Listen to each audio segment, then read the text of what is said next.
For a majority of you out there, this will be the final weekend that you can make trades in your fantasy football leagues. And with the trade deadline quickly approaching, whether it be this week or coming up very soon, you want to make sure that you reinforce your team right now so you can make a deep playoff run. And I wanted today's video to not be filled with the same old names that of course everybody knows that you should be trading for. Today, I wanted to take a look at a few under the radar options. Yes, there are a couple of bigger names in this video, but I decided to jump into the strength of schedule for the remaining games this season and find the wide receivers, running backs, and tight ends that had the best end to their season and the most potential for high ceiling games. And a perk that we added for our members this season is a rest of season and playoff schedule value scoring spreadsheet that I put together that allowed our members to take a look at each individual team at every single position and see exactly how their strength of schedule was the rest of the year, so they could plan to make trades or add players that might have a great schedule the rest of the year or a really solid playoff schedule. And as I was updating it this past weekend, there was one name that I could not take my eye off: Quinnon Judkins. To end the season, Judkins has a fantastic schedule against several teams that have allowed a ton of fantasy points to opposing running backs this season. He's got matchups left this year with Baltimore, Tennessee, Buffalo, and Cincinnati. All four of those teams are inside the top 8 most fantasy points allowed to running backs as of right now. But not just that, he also have matchups against Chicago, Las Vegas, and San Francisco. They're all inside the top 16 most points allowed. Now, his championship weekend matchup sucks. It's against Pittsburgh, and I don't love to see that one. But prior to championship week, he's a guy that can absolutely help carry you into the playoffs and the championship game. And the good news is he gets a ton of volume as well. Not only does he have a really good strength of schedule the rest of the year, but in 5 out of 7 games this season, he has at least 18 carries. And one of those games he didn't get 18 carries, he left early with an injury. Please do not turn the video off. I need you to hear me out on Alvin Kamara because he's probably going to be super cheap to get right now. And he was one of the players that was most affected by the update that I just did for the value scoring because his schedule has changed quite a bit from now over the last several weeks. And one of the main reasons is the Atlanta Falcons. The Atlanta Falcons went from being one of the better run defenses in all of football to not being able to keep running backs out of the end zone. And it's not just Jonathan Taylor's big week last week. Terrell Jennings scored the week before that. Ollie Gordon and Devon Chan scored the week before that as well. Running backs are finding a way to score. Now, they're not putting up big games like Jonathan Taylor did. And yes, I will admit that a majority of fantasy points that we're probably talking about right now came from Jonathan Taylor last week, but it still doesn't negate the fact that over the last 4 weeks, they are the worst team in football at giving up fantasy points to opposing running backs. And that's over 4 weeks. That's not just a 2-week time span, that's 4 weeks. Atlanta has struggled the last several weeks, and if they continue to struggle, Alvin Kamara could take advantage of that, being really the lone healthy running back that's not named Devin Neal. And again, he's going to be super cheap. He's got 2 matchups with Atlanta, a matchup with Miami, and Tennessee during championship week. All of those teams top 8 most fantasy points allowed currently at the running back position. And during that time span, he'll also get Tampa Bay, who's inside the top 16 most fantasy points allowed. Just last week, Alvin Kamara ran for 83 yards against the Carolina Panthers. Has their run defense been great this season? No, but it hasn't been bad either. It's not like he walked into a solid matchup and just ran all over the place. He ran for 83 yards against a defense that's done a decent job at limiting running backs so far this year. And again, Alvin Kamara has been terrible this season. So guess what? He's probably not going to cost all that much. And even coming off of a solid game, fantasy owners who currently have Alvin Kamara may be willing to let him go at a pretty cheap discount. Jaylen Warren was a preseason breakout candidate for me this year, and he has not had the ceiling that I would have hoped for, but he's had a very solid floor. He has been an RB2 in all but 2 games this season. If you're playing Jaylen Warren, you're probably flexing him, and he's given you numbers that would warrant being in your flex every single single week. And now to end the season, he has a great schedule. He gets to play Cincinnati, Buffalo, Baltimore twice, and Miami to end the year. We can also throw Chicago into that mix. All of those teams inside the top 16 of most fantasy points allowed to the running back position. Now, it does kind of suck that he's going to have to play Detroit and Cleveland during the last couple of rounds of the fantasy playoffs, but sometimes trading for a guy to help you get there, we can easily replace him with somebody else because Jaylen Warren isn't your RB1 and he probably isn't your RB2. If you're adding him to your roster, once again, he is a flex consideration on a weekly basis. You can survive without him for a couple of weeks if need be. It would have been way easier and cheaper to trade for Chase Brown a few weeks ago, but Joe Flacco has helped him regain some of that fantasy value that owners were not seeing at the beginning of the year. And now his schedule to end the season puts him in a really solid position to help you get into the fantasy playoffs and hopefully win your fantasy championship. From weeks 13 through 16, he gets to face Baltimore, Buffalo, Baltimore again, and Miami. All of those teams are inside the top 18 most fantasy points allowed to opposing running backs. And then during championship weekend in week 17, he gets the Arizona Cardinals, who are inside the top 16 most fantasy points allowed. And with the way Joe Flacco is playing, Cincinnati shouldn't feel a need to rush Joe Burrow back. I would be really worried about Chase Brown if for some reason Joe Flacco wasn't playing all that well and Joe Burrow ended up working his way back a little bit earlier than what Cincinnati would like, and it actually hurt the offense instead of helping it. Joe Flacco has played so well, we don't need to worry about that type of a transition. He's going to keep playing well until Burrow is back, and when Burrow is fully healthy and can take the field, we'll transition to a guy that we know can help lead a top 10 offense. Headliner Nation, if you have a special NFL fan in your life that loves to rep their team, then you should help them out with a present from Chubbies this season and get them one of these awesome shirts from their new NFL line. This is one of the most comfortable shirts I have ever worn.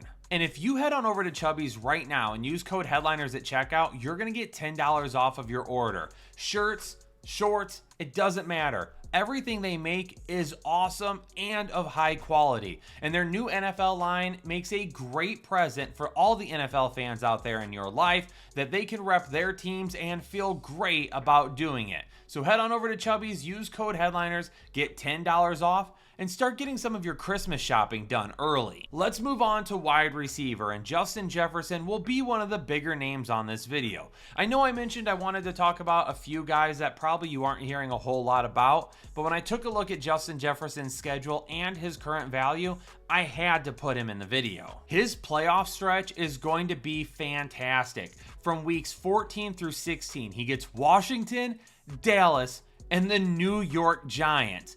And then if you make it to your fantasy football playoffs, in week 17, he gets the Detroit Lions. He has 21 targets over his last 2 games with J.J. McCarthy back. And there's been some up and down performances this season. I absolutely get it. But since week 4, he's averaging 10.4 targets per game.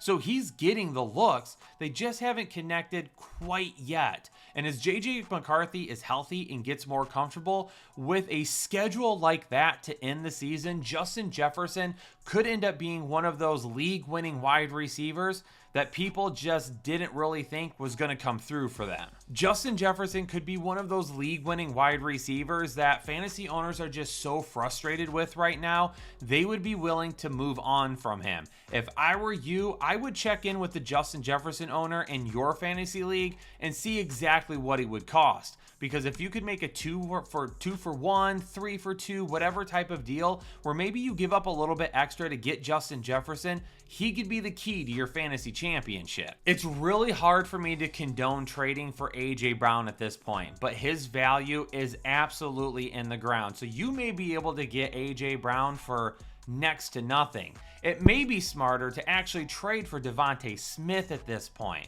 And with the Eagles scheduled to end the season, these wide receivers have a great shot at putting up some great fantasy numbers. He's got matchups with Dallas, Chicago, Las Vegas, and Washington twice. All of those teams are inside the top 8 most fantasy points allowed to the opposing wide receivers. And then in championship weekend, the matchup against Buffalo is a little bit more tough, but it could end up being a shootout matchup.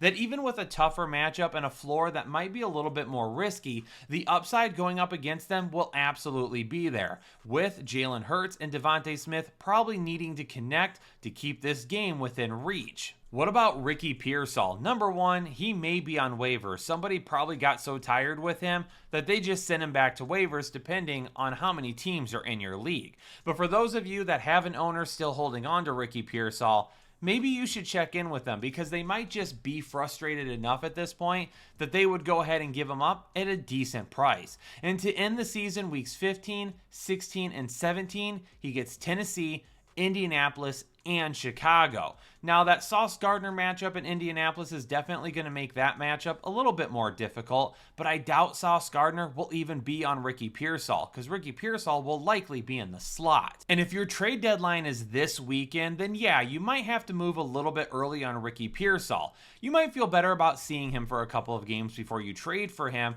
but here's the thing. You get the bye week and a few games before you really need Ricky Pearsall to lock in. So because of that, grab him up, leave him on your bench, wait for week 15 to get here, throw him in your lineup for week 15, 16, and 17, and reap all the rewards. Right now may be the perfect time to strike on Christian Watson. With the way Jordan Love has played the last couple of weeks, Christian Watson owners might be a little bit uncomfortable with what they've seen so far, and they may not really have that high of a price tag on him. You could end up getting him for a really decent discount right now. And you know me, I'm not the biggest Christian Watson supporter. I don't get all the hype around him. I know he can make some big plays from time to time, but maybe he's the wide receiver 3 that you would love to play in your fantasy football playoffs. Week 14 and 16, he gets the Chicago Bears. In week 17, he gets the Baltimore Ravens. All 3 of those games are going to be really solid matchups for him. And if you have a wide receiver 3 slot in your lineup, or maybe a couple of flex slots, Christian Watson absolutely could fill in there during your championship weeks because he's got some high upside potential. And in those slots, whether it be a third wide receiver or a second flex, you're typically looking for somebody that can give you some high upside ability. Christian Watson in these matchups could absolutely be that guy, and he's not going to cost a whole lot to try and get. Last Saturday, I did a video about the top 10 most interesting fantasy football stats that I've come across in my research over the last couple of weeks. And one of those statistics was about Mark Andrews. And it was the fact that here down the stretch, he has 2 matchups against the Cincinnati Bengals. The Cincinnati Bengals have allowed 12 receiving touchdowns to opposing tight ends. Prior to this past weekend, the next closest team was at 6. And in weeks 13 and 15, he gets a matchup with those Cincinnati Bengals. So we know he's going to have some big upside and touchdown potential in at least 2 games down the stretch. But it's not just those 2 games. He has a schedule the rest of the way that absolutely could help him be fantasy viable. He gets the New York Jets, the Cincinnati Bengals, Pittsburgh, New England, Cincinnati, Green Bay, and Pittsburgh again. Pittsburgh and Cincinnati, they're giving up touchdowns to tight ends like it's candy on Halloween. Mark Andrews, we know can score some touchdowns. If you've got somebody holding on to him right now, likely they're holding on to 2 tight ends. I would grab Mark Andrews right away. This here is going to be the most unrealistic option, but I wanted to add him in here because I needed another tight end, and he was one of the better schedules the rest of the way, and that's Tyler Warren. I can almost guarantee you that if you were to reach out to the Tyler Warren owner, they're probably going to tell you they have absolutely no interest. But for those of you that are in a league where maybe the Tyler Warren owner is dealing with issues at running back or wide receiver, there could be an opportunity here for you to strike if you're deeper at those positions. You're probably going to have to give up a stud plus maybe another depth player to make it happen, but it isn't necessarily out of the question. Tyler Warren down the stretch, weeks 14 through 17, gets Jacksonville twice, Seattle, and San Francisco. All 3 of those teams have been giving up a ton of points to fantasy tight ends so far this season. And we know Tyler Warren has been one of the safest options at the position. So keep an eye on the Tyler Warren owner. Reach out to them. Check their roster. If they need a lot of help everywhere else and you can potentially pull a deal off for Tyler Warren, I would try and make it work. Headliner Nation, there are 10 players that you should be checking in on if you need to make some improvements for your fantasy team for the fantasy football playoffs. A couple of names that are big time names, guys that you know that you're going to be able to trust. A couple of guys that are probably under the radar, may not cost you a whole lot. And then a couple of guys that you might think that I'm crazy about, but it doesn't matter. Check in on all of these guys. See if there's an opportunity for you to make a deal and make your fantasy team better. And the best part about this is, if you trade for a guy that's underperforming now and he goes off during the fantasy playoffs, you can laugh at that other owner and say, hey, I got you on this one. Hit the like button, subscribe, bell notifications, comment below, hype the video, whatever it may be. Help support this channel. Would greatly appreciate you supporting the video. Headliner Nation, stay safe, stay healthy, and I'll see you all in the next episode of the Fantasy Headliners. Analytics off the chain, all the channels not the same. Jake and Kyle, you know the name. Headliner Nation, we running the game.